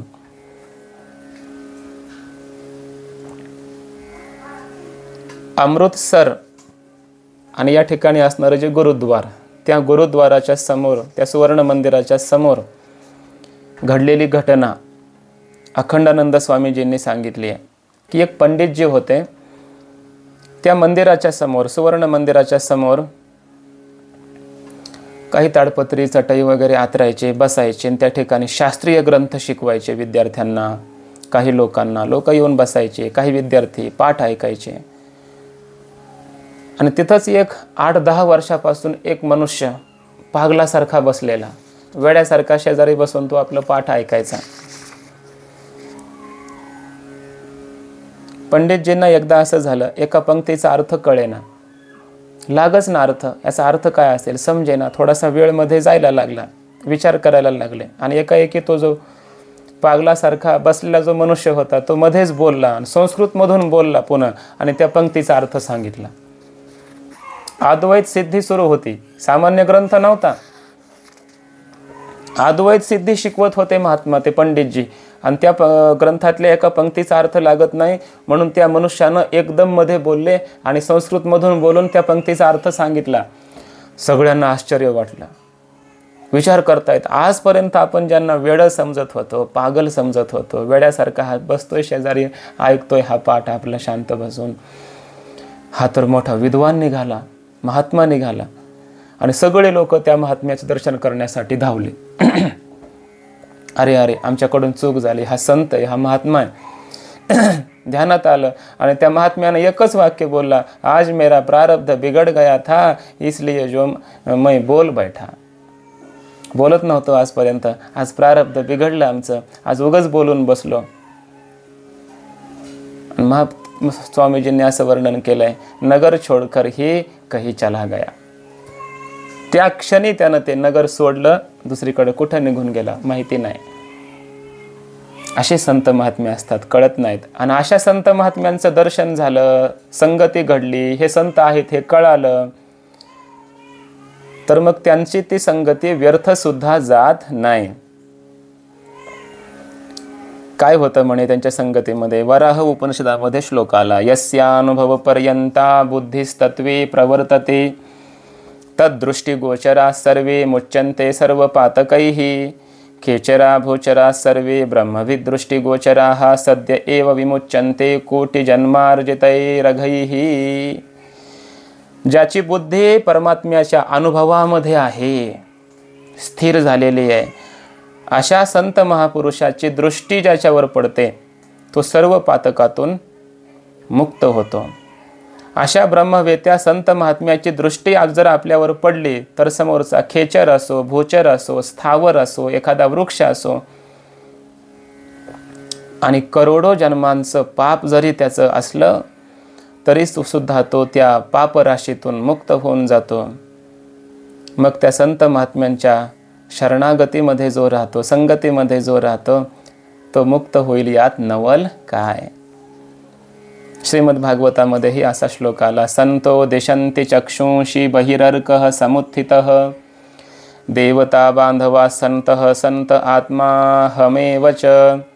भगवान परमात्मा म्हणतात, संत दृष्टी देणारे असतात. नेत्र देणारे असतात. ज्याप्रमाणे सूर्य उगवल्यानंतर संसारातल्या सर्व वस्तू दिसतात आपल्याला, त्याप्रमाणे संत महात्मेच आपल्याला भगवंत दाखवतात, भगवंताचं दर्शन करून घेतात. तुकोबाराय म्हणतात ना, रवी दीप हिरा दाविती देखणे, अदृश्य दर्शने संतांची या. ही रवी दीप हिरा काय दाखवतात? जगातले दृश्य पदार्थ दाखवतात, पण संत महात्मे अदृश्य परमात्म्याला दाखवतात. पण संत महात्मेच खऱ्या अर्थाने नेत्र देणारे, दृष्टी देणारे आहेत. तेच खरे देव आहेत, तेच खरे स्वजन आहेत, म्हणजे आपले आहेत. तेच खरे आपले आत्मा आहेत. आणि परमात्मा म्हणतात तेच खरे माझं स्वरूप आहेत. संतजी माझी रूपडी. भगवंताची प्राप्ती किंवा भगवंताच्या भक्तीची प्राप्ती व्हायची असेल तर साधू पुरुषाची कृपा झाली पाहिजे, साधू पुरुषाची संगती मिळाली पाहिजे, साधू पुरुष कळाला पाहिजे. आणि मग कळाला तर साधू पुरुषाची संगती कधीही व्यर्थ जात नाही, अमोघश्च. मग ठीक आहे, असा सत्संग जर झाला पाहिजे तर मग त्या संत महापुरुषाची प्राप्ती होणं दुर्लभ आहे. मग मिळेलच कशावरून? महत् संगस्तु दुर्लभ हा. मग मिळणारच नाही का संग आपल्याला संत महापुरुषांचा? कशाने मिळेल? त्याचं काही साधन आहे की नाही? तर साधन सांगतायत नारद महर्षी. लभ्यते तत्कृपयैव, तत्कृपया एव लभ्यते अपि. म्हणजे संत महापुरुषाची भेट संत महापुरुषाच्या कृपेनेच होते, असा याचा अर्थ आहे. महापुरुषाने जर विचार केला की मला अमुक अमुक व्यक्तीला भेटायचं आहे, तरच त्याला साधू भेटला म्हणायचं. महात्म्याच्या मनात आलं नाही आणि आपल्या मनात कितीही आलं की साधूला भेटावं, साधूची भेट नाही होत. साधूला वाटलं पाहिजे की मी याला भेटावं. म्हणून तुकाराम महाराजांनी म्हटलंय, आलिंगन घडे मोक्ष सायुज्यता जोडे. आलिंगन साधू पुरुषाचं घडलं पाहिजे. घडलं पाहिजे म्हणजे आपण साधूकडे जाऊन आलिंगन देणं वेगळं आणि साधूनेच आपल्याकडे येऊन आपल्याला आलिंगन देणं वेगळं. आम्ही साधूला आलिंगन दिलं तर ते देणं झालं, आणि साधूने आपल्याकडे येऊन आलिंगन आपल्याला दिलं स्वतःहून तर ते आपल्यासाठी घडलं. आलिंगन घडे म्हणजे साधूचीच इच्छा पाहिजे आपल्याला भेटण्याची. आणि साधूला जर आपल्याला भेटण्याची इच्छा होत असेल तर आपल्याला कसं असावं लागेल? म्हणजे साधूंनी आपल्या घरी यावं. मग आपलं घर तसं स्वच्छ पाहिजे, म्हणजे पवित्र पाहिजे.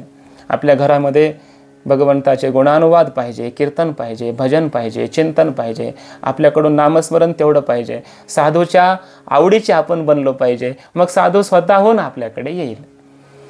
मग साधू स्वतःहून आपल्याकडे जर येत असेल तरच खऱ्या अर्थाने साधू भेटतो. साधू भेट देते तया अवचितारे. साधूची भेट कधी होते? साधूनं भेट दिली तरच होते, असा याचा अर्थ आहे. नाहीतर मग कितीही बाकीची साधनं करा, साधूची भेट आपण आपल्या प्रयत्नाने करून घेऊ शकत नाही. साधूच्या कृपेने साधूची भेट होत असते, असा याचा अर्थ आहे. ज्ञानोबरायांची भेट कुणाला होईल? ज्ञानोबरायांना ज्याला भेटावं वाटेल त्याला होईल. तुकाराम महाराजांचं दर्शन कुणाला होईल? तुकाराम महाराजांची संगती कुणाला मिळेल? तुकाराम महाराजांना ज्याच्याकडे जावं वाटेल त्याला मिळेल, बाकीच्यांना मिळू शकत नाही. मग यातून हे नारदांना सांगायचं आहे की साधू स्वतः आपल्याकडे यावा, एवढा अधिकार मिळवा, एवढं भजन करा, इतके चांगले वागा, इतके प्रेमळ वागा, एवढं भगवंताचं भजन पूजन करा की संतांना तुमच्या घरी यावं वाटावं. हे सांगायचं आहे. पुन्हा प्रश्न निर्माण झाला की एवढी संतांची भेट दुर्लभ आहे. बरं, संतांची भेट झाली तर संत कळणं दुर्लभ आहे, आणि कळले तर ते अमोघ आहे. हे सगळं असं का बरं? बरं, त्यांच्याच कृपेनं ते भेटतात असं तरी का बरं? तर याचं कारण मग पुढे सांगितलंय, तस्मिंस्तज्जने भेदाभावात. तस्मिन अर्थात भगवती, आणि तज्जने अर्थात भगवद जने. भगवान परमात्मा आणि भगवान परमात्म्याचे भक्तजन यांच्यामध्ये भेदाचा अभाव असतो. म्हणून म्हणजे ते संत महात्मे भगवत स्वरूप असतात, देवरूप असतात. म्हणून ज्याप्रमाणे भगवंताची संगती भेटणं, प्राप्ती होणं दुर्लभ आहे, तशी साधूची भेट होणं दुर्लभ आहे का? दोघं सारखेच आहेत, एकच आहेत, सारखे नाही, एकच आहेत. जसा देव कळणं कठीण आहे तसे संतही कळणं कठीण आहे म्हटले का? भेदाभावात. दोघं एकच आहेत, समान आहेत. बरं, देवाची भेट झाली तर व्यर्थ जात नाही, तशी साधूची भेट झाली अमोघश्च, व्यर्थ जात नाही का? भेदाभावात. देव आणि संत एकच आहेत म्हणून. बरं, लभ्यते पितत् कृपया एव, साधूच्या मनात असेल तरच साधू भेटतात, अन्यथा भेटत नाहीत, असं तरी का? देवासारखंच आहे. देवाच्या मनात आलं एखाद्याला भेटायचं तरच देव भेटतो. यमेव एष वृणुते तेन लभ्यः तस्य एष आत्मा विवृणुते तनुम स्वाम. जेव्हा परमात्म्याला वाटतं की मी याच्या अंतःकरणात बसावं, याला भेटावं, तेव्हाच परमात्मा भेटतात म्हणे. मग हे जसं देवाचं आहे ना, तसंच संतांचंही आहे. संतांना जेव्हा भेटावं वाटतं एखाद्याला तेव्हाच ते भेटतात का? असं का दोघांचं सारखं? दोघं एकच आहेत म्हणून. ह्या सगळ्यांना कारण सांगतायत नारद महर्षी. तस्मिंच तज्जने भेदा भावात. भगवंतामध्ये आणि भगवंताच्या भक्त जनामध्ये भेदाचा अभाव आहे, म्हणजे अभेद आहे असा अर्थ. दोन्ही एकच आहेत असा याचा अर्थ आहे. वेगळीकता नाही आहे. ज्ञानोबाराय म्हणजे कोण आहेत? साक्षात महाविष्णूचा अवतार, सखा माझा ज्ञानेश्वर. तुकाराम महाराज कोण आहेत? म्हणे रामेश्वर भट्ट द्विजा, तुका विष्णू नाही दुजा. नाथ महाराज कोण आहेत? भानुदासाचे कुळी, महाविष्णूचा अवतार, साक्षात महाविष्णू आहेत. ज्ञानोबाराय म्हणतात, तेवी आमातया परस्परे बाहेरी नामाची चांतरे, वाचुने आतुवट वस्तू विचारे मी तेची ते.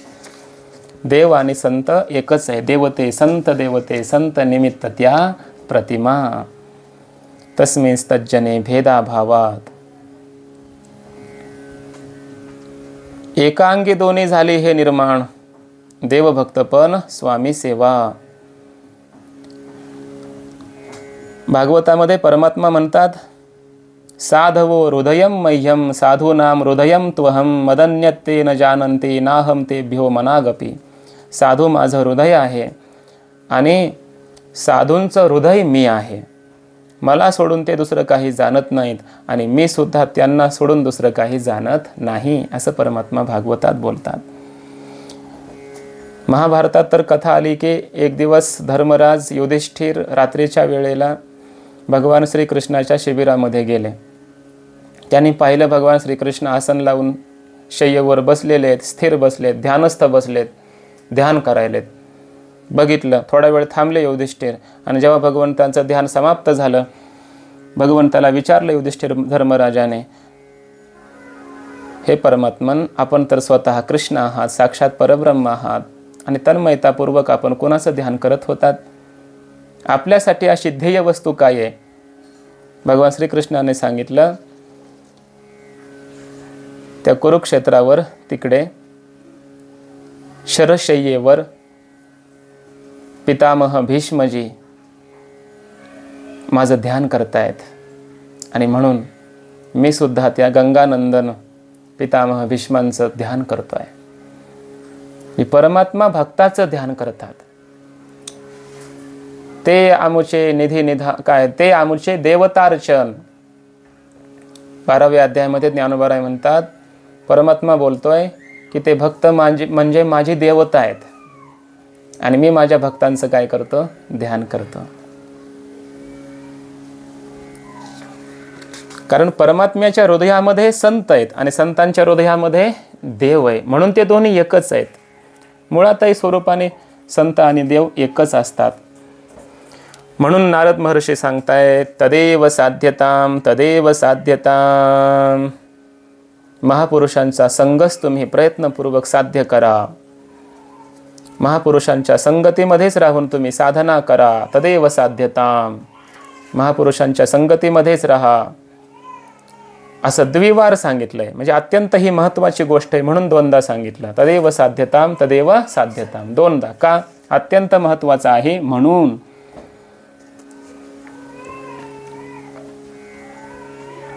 भक्ती प्राप्त करायची तदेव साध्यताम, परमात्म्याला प्राप्त करायचंय तदेव साध्यताम. आपलं कल्याण करून घ्यायचं आहे, मोक्ष प्राप्त करायचा आहे, तदेव साध्यताम. आणि जन्मोजन्मी भक्तीच करायची, तदेव साध्यताम. परमात्म्याच्या संगतीमध्ये काय होतं? ऐहिक लोकातील सुखाची प्राप्ती, तदेव साध्यताम. पारलौकिक सुख पाहिजे, तदेव साध्यताम. दृष्ट सुख पाहिजे, अदृष्ट सुख पाहिजे, तदेव साध्यताम. संत संगतीमध्ये सगळं प्राप्त होतं. म्हणून साधकाने काय करावं? संत संगतीमध्येच राहावं. चुकून सुद्धा वाईट संगतीत राहू नये. यासाठी आता व्यतिरेकाने सांगतायत, दुस्संगः सर्वथैव त्याज्यः. पुढच्या सूत्रामध्ये दुस्संग करूच नका. वाईट संगतीमध्ये तुम्ही सर्वथा राहूच नका, त्यागच करा त्या संगतीचा. दुस्संग म्हणजे काय? चिंतन असं केलेलं आहे, दुस्संग म्हणजे एखाद्या पुरुष व्यक्तीचा संग असं नाही, तर जो भगवान त्याला समर्पित नाही तो दुस्संग आहे आपल्यासाठी. भगवंताला जर भोग लावला नाही तर ते आपण ग्रहण करायचं नाही, तो आपल्यासाठी दुस्संग आहे. ते भोजन म्हणजे दुस्संग आहे आपल्यासाठी. जे वस्त्र आपण भगवंताला अर्पण केलं नाही ते वस्त्र आपण परिधान करायचं नाही, का? ते दुस्संग आहे आपल्यासाठी. कोणतंही कार्य भगवंताला एखादं प्रिय नाही, तेच एखादा करत असेल तर ते आपण करायचं नाही, ते दुस्संग आहे आपल्यासाठी. एक कोणतीही गोष्ट भगवंताशी समर्पित नाही, ते आपल्यासाठी दुस्संग आहे.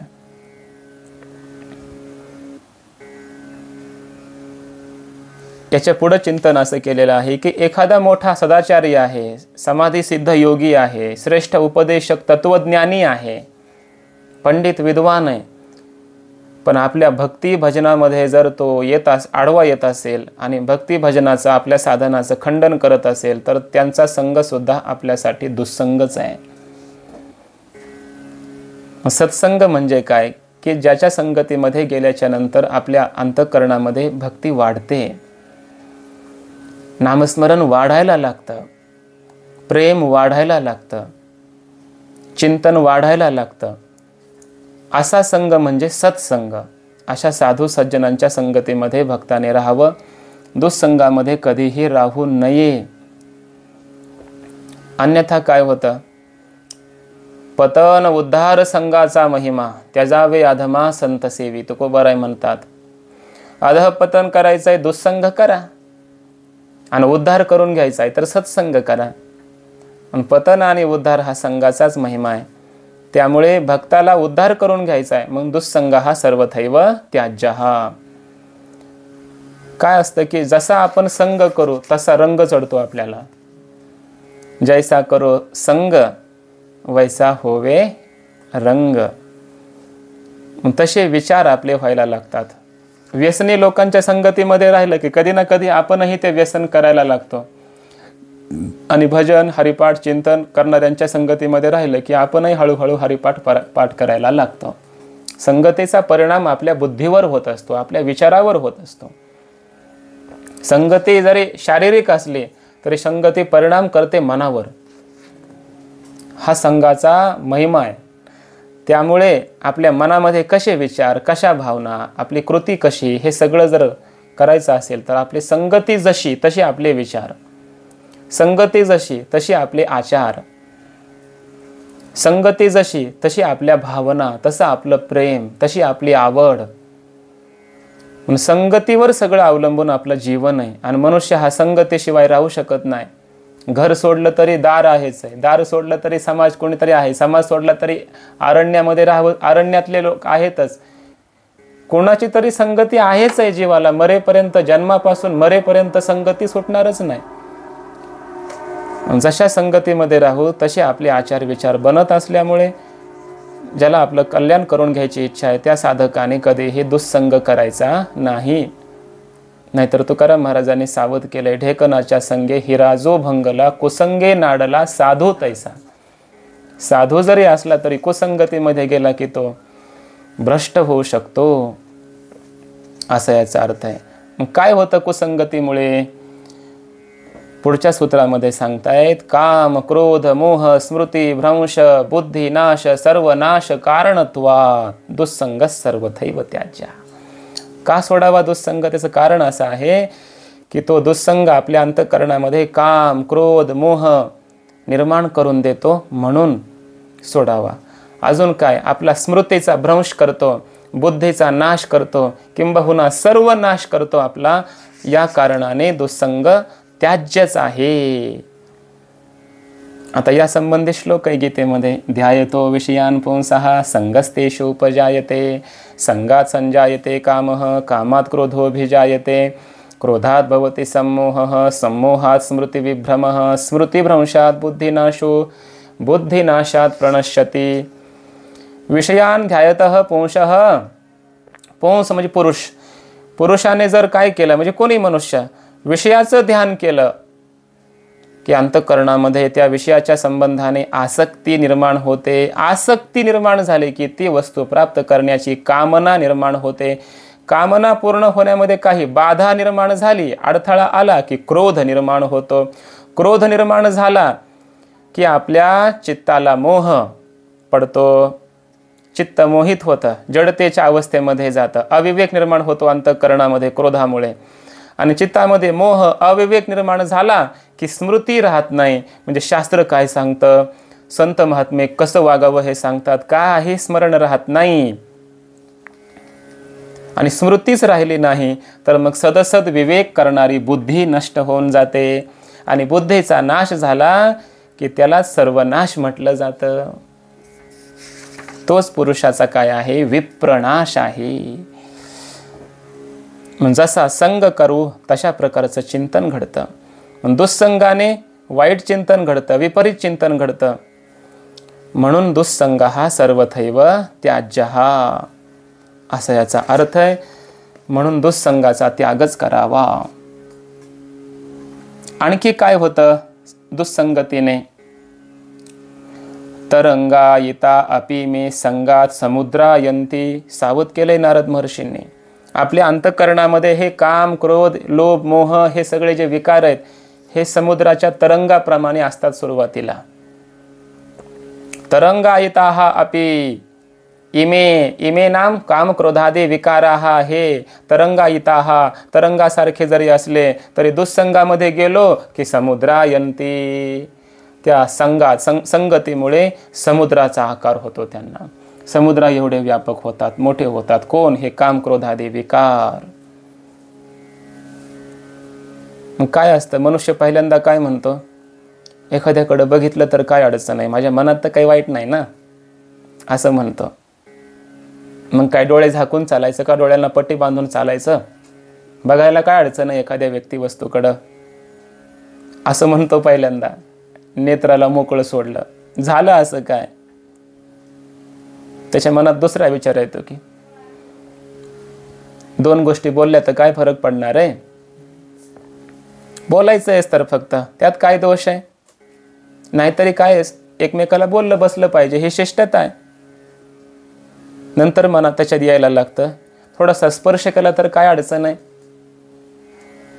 आणि मग हळूहळू काय झालं? अगोदर डोळ्याने पाहिलं, नंतर काय केलं?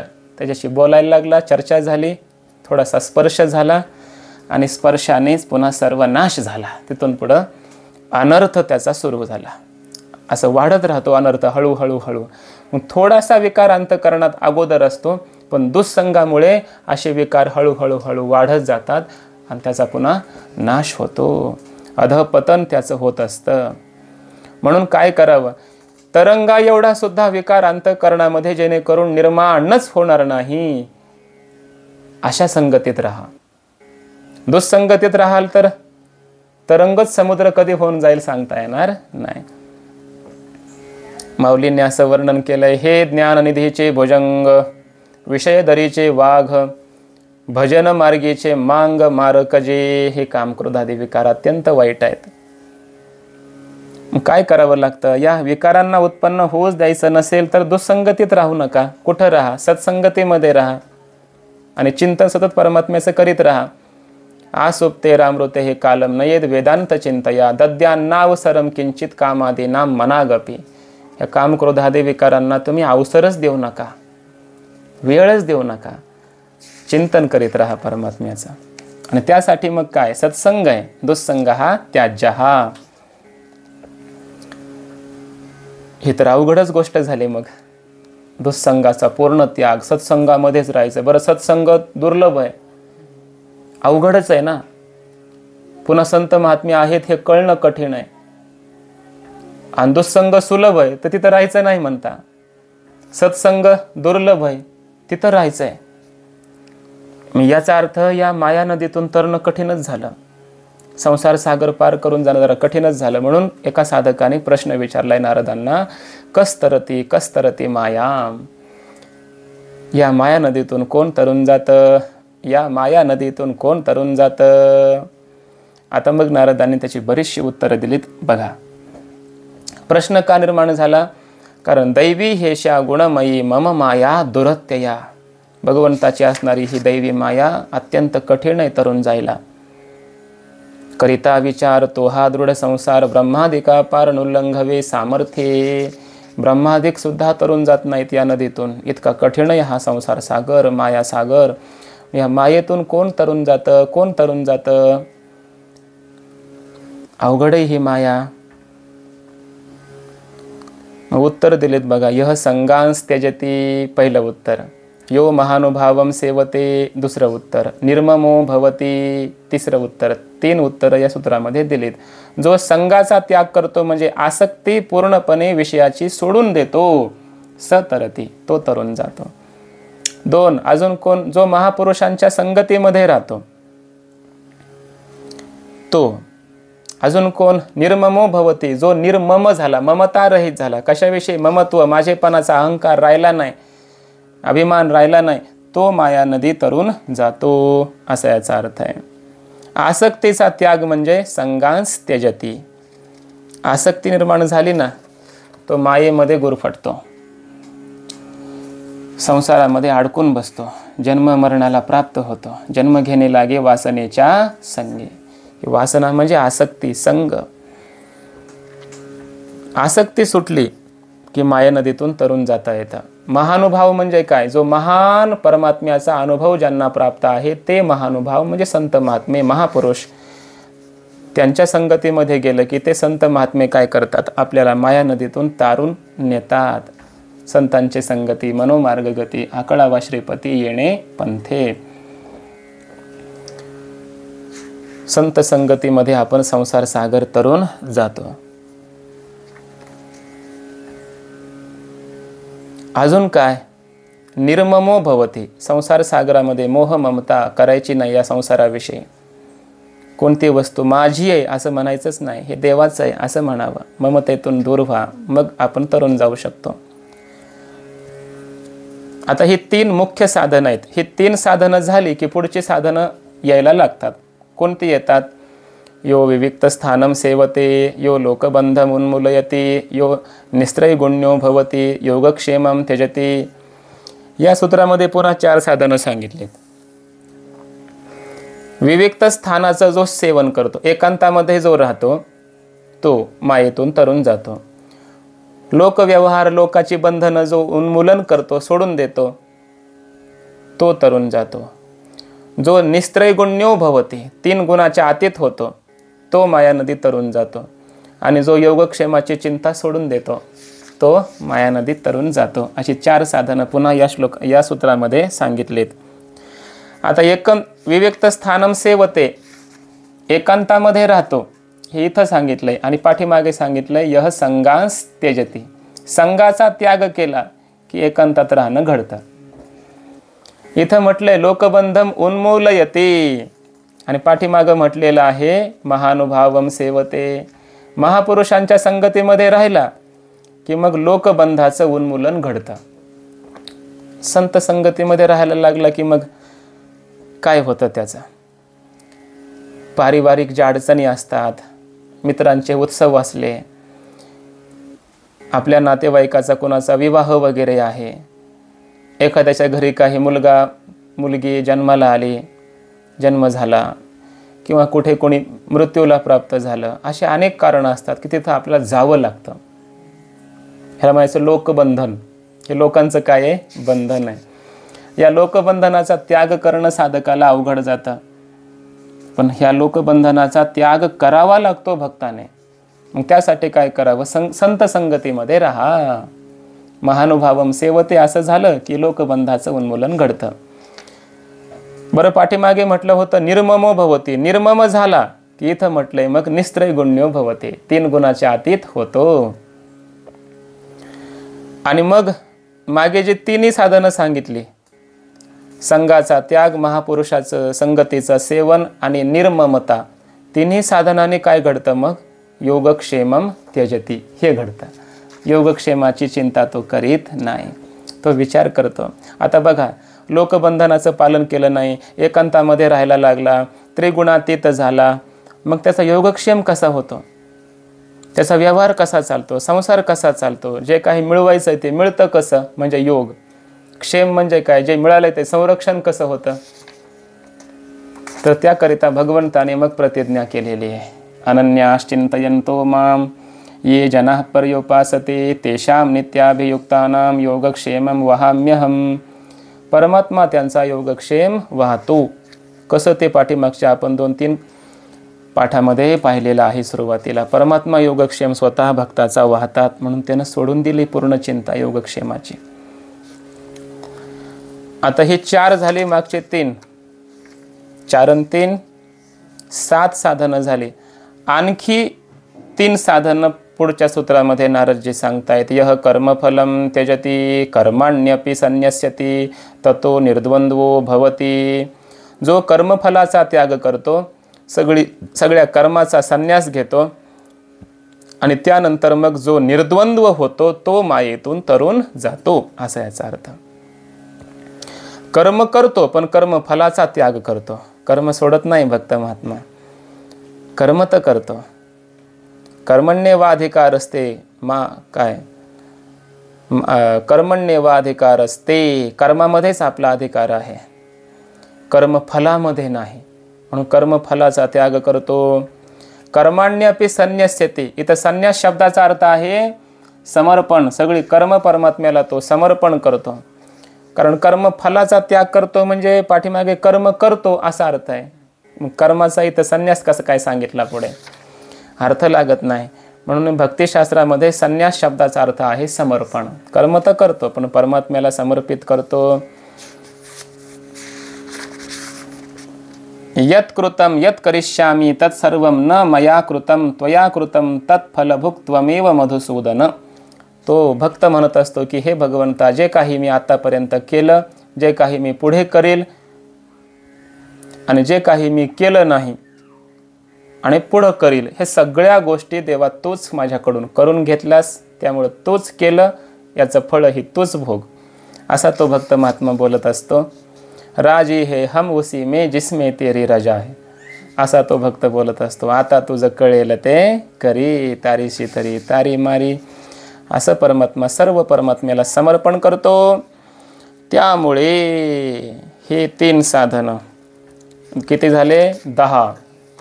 अजून 2 साधनं सांगतायत नारद महर्षी पुढच्या सूत्रामध्ये. वेदानपि संन्यस्यति केवलम अविच्छिन्नानुरागम लभते.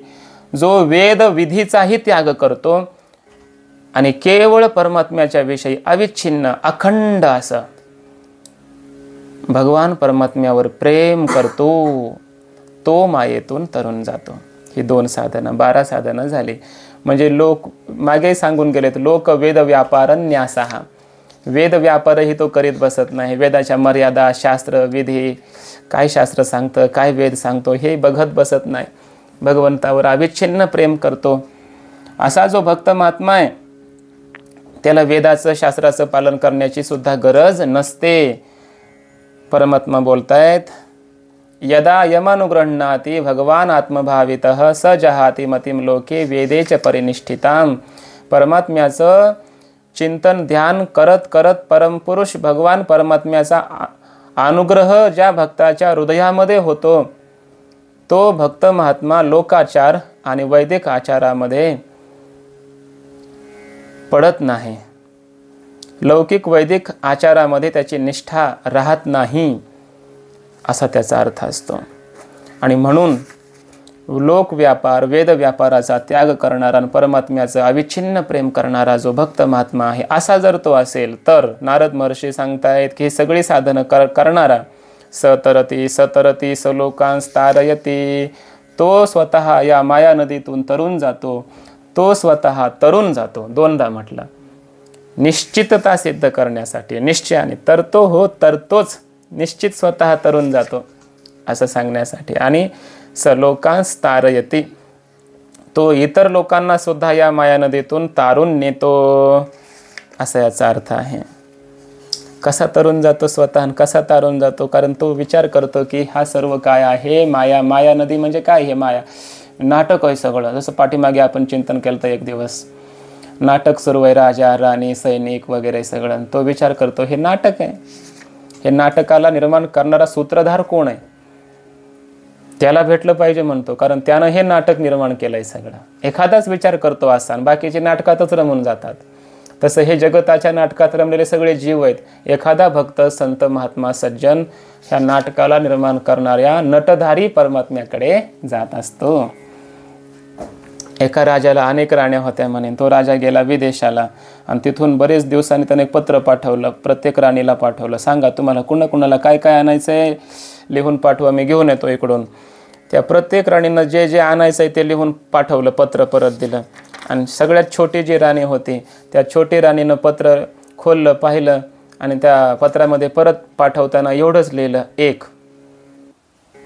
एवढंच लिहिलं, पत्र पाठवलं. राजाने बाकीचे सगळे पत्र वाचले, कुणाकुणाला काय पाहिजे सगळं घेतलं. शेवटचं पत्र हे काढलं, वाचलं, काय छोटी राणी काय ती हे एक. आपल्या बोलवलं प्रधानाला वगैरे. अरे ह्या एकचा अर्थ काय म्हणे, मला कळत नाही, हिला पाहिजे नेमकं काय, हे एक असं बोलते फक्त.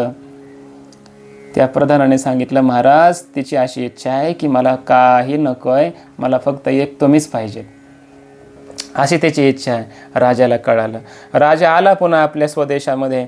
मग काय केलं, ज्या ज्या राणीनं जे जे सामग्री मागवली होते ते सामग्री पाठविली प्रत्येक राणीकडे. आणि जिला एक पाहिजे होतं तिच्या महलामध्ये स्वतः गेला. तसं काय आहे, जगामध्ये जीव काय करतात, देवाला मागतात, मुझे ये चाहिए, मुझे ये चाहिए मागतात. परमात्मा त्यांना जे जे पाहिजे ते देतो. मग परमात्मा स्वतः कुणाकडे जातो, ज्याला एक परमात्माच पाहिजे त्याला. एक धरिला चित्ती आम्ही रखुमाईचा पती, त्याच्याकडे स्वतः परमात्मा मग जातात. पण ज्याला दोन नकोय, एक पाहिजे, अद्वितीय पाहिजे, एकामध्ये जो रमलेला आहे त्यालाच परमात्मा प्राप्त होतात. आणि बाकीच्यांना खेळणे देऊन टाकतात परमात्मा ह्या मायेतले, असा याचा अर्थ आहे. मग सतरती, तो या मायेनदीतून तरून जातो आणि इतरांनाही तारून नेतो. मग करुणी चिंतन करवी जो अनिका, तो या झाला लोका नाव जगी, सेवितो हा रस वाटितो अनिका. घ्यारे होऊ नका रान भरी, अर्भकाचे साठी, पंते हाती धरिली पाटी, तैसे संत जगी क्रिया करुनी दाविते अंगी. अनेक प्रमाणे तुका म्हणे आता उरलो, उपकारापुरता संत महात्मे अनेक लोकांना तारूनही नेतात, स्वतः माया नदीतून तरून जातात. त्याची अनेक साधनं या ठिकाणी सांगितलीत. अशी साधनं आपण करावीत. संत महात्म्यांच्या संगतीत ही सगळी साधनं सहज घडतात आणि तरच या माया नदीतून आपल्याला तरून जाणं शक्य होतं. इतर कोणीही तरून जाऊ शकत नाही. म्हणून सतरती दोनदा म्हटलंय. त्याचं हेही एक कारण आहे. म्हणजे पहिलं कारण निश्चयाने तोच तरून जातो असा अर्थ. दुसरा अर्थ असा, सतरती म्हणजे तोच तरतो. हे साधनं जो करत नाही तो तरत नाही, हे सांगायचं आहे. आता मग हे जे भगवंताच्या विषयीचं प्रेम सत्संगतीमध्ये अंतकरणामध्ये प्रकट होणारं जे आहे ते त्या प्रेमाचं स्वरूप काय आहे, तर नारदजी सांगणार आहेत. अनिर्वचनीयम प्रेमस्वरूपम. भगवंताच्या प्रेमाचा महिमा आणि प्रेमाचं स्वरूप पुढच्या काही सूत्रांमध्ये पाहायचं आहे. तो विचार आपण उद्या करूया. पुंडलिक वरदा हरी विठ्ठल. श्री ज्ञानदेव तुकाराम माऊली ज्ञानेश्वर महाराज की जय.